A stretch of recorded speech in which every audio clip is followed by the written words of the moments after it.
Hey guys, welcome back to another video. Hope you're all doing well, and today I wanted to take a deeper dive into the OnePlus 12 and show you guys some of my favorite features because my review, it was a long video and I understand some people just don't want to commit to a video that long. So today I figured we would jump into the OnePlus 12 here and take a look at some of my favorite features. So let's go ahead and jump into settings here. And we're going to scroll down. Some of these are just pretty much the same on other flavors of Android. I do like how the settings app is laid out, as I mentioned in my review. But if we scroll down here and we go to special features, we have quite a few different options here. So let's start at the top with split view.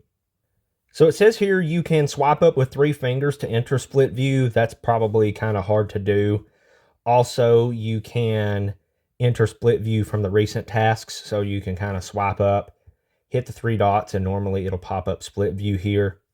So let's maybe scroll across to an app that supports it. Split screen, there we go, and we could go back to settings. That should support it. I guess it doesn't support it. Maybe YouTube. So there we go. That's probably more easy than the 3-finger swipe up. Also, it says you can enter split view from the smart sidebar. So if you touch and hold an app and drag it out of the smart sidebar to use it side by side with the current app. So let's say we're in YouTube here and we open split view. So it says touch and hold, drag it out. So that's pretty nice too. That's pretty easy. So that's really nice. I don't use split view a whole lot, but I'm glad to see that here on the OnePlus 12. So now for the floating window, this is something I use a bit more often. In my review, I mentioned I wish there was an option to full screen the apps when you open them from the smart sidebar. So you see how it just opens a floating window and then you have to tap expand to go full screen. I wish there was an option to just turn on to make apps from the sidebar launch in full screen mode. But it shows here how you can quickly open the sidebar. So the first way to enter into a floating window is from the recent tasks. So if we go back over here to the Play Store, the 3 dots, and we hit floating window. So there we go. There's a floating window there, and you can double tap to full screen that. The second way is, of course, from the smart sidebar, as I showed you guys.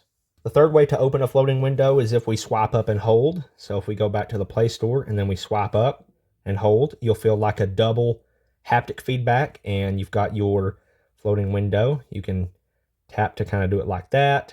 You can resize it. So if you grab the bottom left, or I believe the bottom right, you can kind of resize it just like that.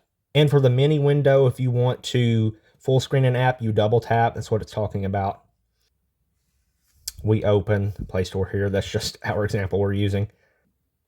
So here's the mini window that you can kind of drag around.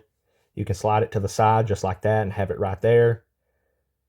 There's the mini window, double tap. There you go. Now you're in full screen.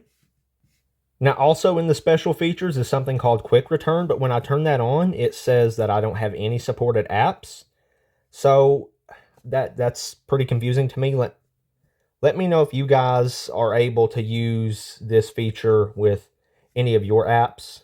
So now let's take a look at Quick Launch. This is where you can hold your finger on the fingerprint sensor and then you slide to open an app. So we have that turned on. Let's go down here and add some apps. Let's minus that one right now. That's my banking app. There's also different functions here you can use, but I think most people will probably want to use apps. So let's do like calendar. I don't know why it shows Snapchat there. I don't even have that installed. Maybe like AccuBattery, and then let's just do the calculator. So there we go. We've got 3 apps. Let's hit the check mark there. And as you can see, we can hop into those. There we go. There's calendar. Okay. There's AccuBattery. The smart sidebar, that's one I definitely use a lot. I can have my apps here. I've also got a partial screenshot, and I can tap here to do a screen recording. If we hit edit, you can add more apps in here. So any of your apps, and at the top there's more functions like a voice recorder and screen translate and a full screenshot. The next one is kids mode, which I don't use a lot because I don't give my phone to my little nephew or my niece. So as you can see here, I have to hit agree and continue. So let's take a look at that. So it says select apps for your kid.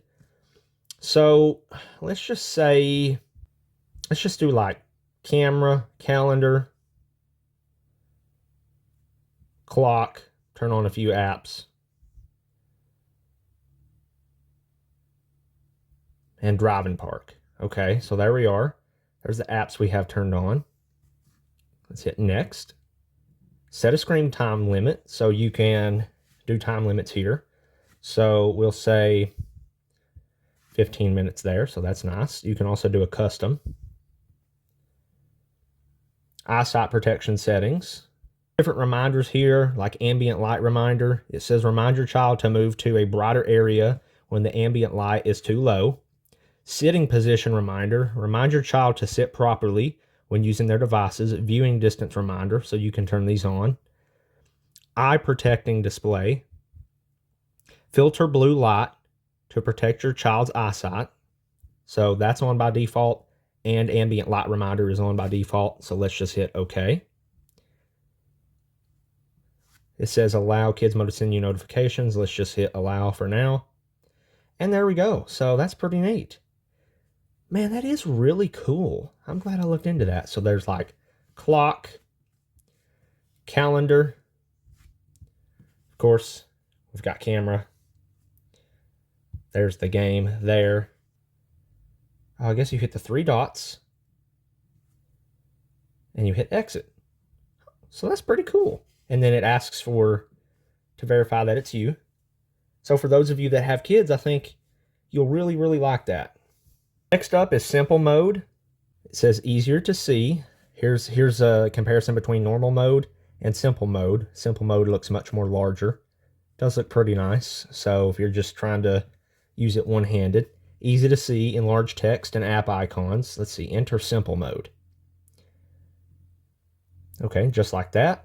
Looks like it made our apps a lot bigger. It kind of changed our app layout from like a 4x6 to like a three apps across. So it's more large. Did it do it to the... So it kind of changed pretty much the app layout. How about the app drawer? Does that not let me? Guess it won't let me swipe up to the app drawer. Oh, and it also changes the button navigation to a 3-button. That's pretty neat too. Let's go back to settings. Oh, it enlarged the settings too. Look at that. All settings, or you can exit simple mode. Exiting this mode will change the home screen layout. Okay, will it change it back to how I had it? Yes, it did. Nice. Okay, let's jump back in here. Also, with the simple mode, it says higher volume, so sounds are louder and easier to hear. And your settings app is simpler. And next up is Zenspace. It says Zenspace is an app that helps you stay focused by limiting interruptions from your phone. For details, refer to such and such. Okay. So what if we hit get started here? Let's take a look at that. Allow Zenspace to send notifications. Sure, let's do that. Deep Zen, 1 minute. Study, 60 minutes. So it says Deep Zen, work, study. So what happens if we just hit start? To access your calendar, sure, why not? Hello, Zen practitioner. Read the Deep Zen rules below carefully. Well, let's just hit OK. Notice, once started, it says cannot be exited. Notifications will be muted. And all apps other than camera will be unavailable. Okay, so what's this do? Just makes your phone not be able to be used? Oh, there we go. It's like some music you can put on, so if you're trying to focus on something. Okay, that's neat. Some people may like that. If they're working on schoolwork or something. Or maybe they're taking a nice bath. I don't know. So let me know what you guys think of these features, which ones you use the most on your OnePlus, or which of these features you would like to see on your phone if it doesn't have it. I appreciate you guys watching, and I will see you in the next video.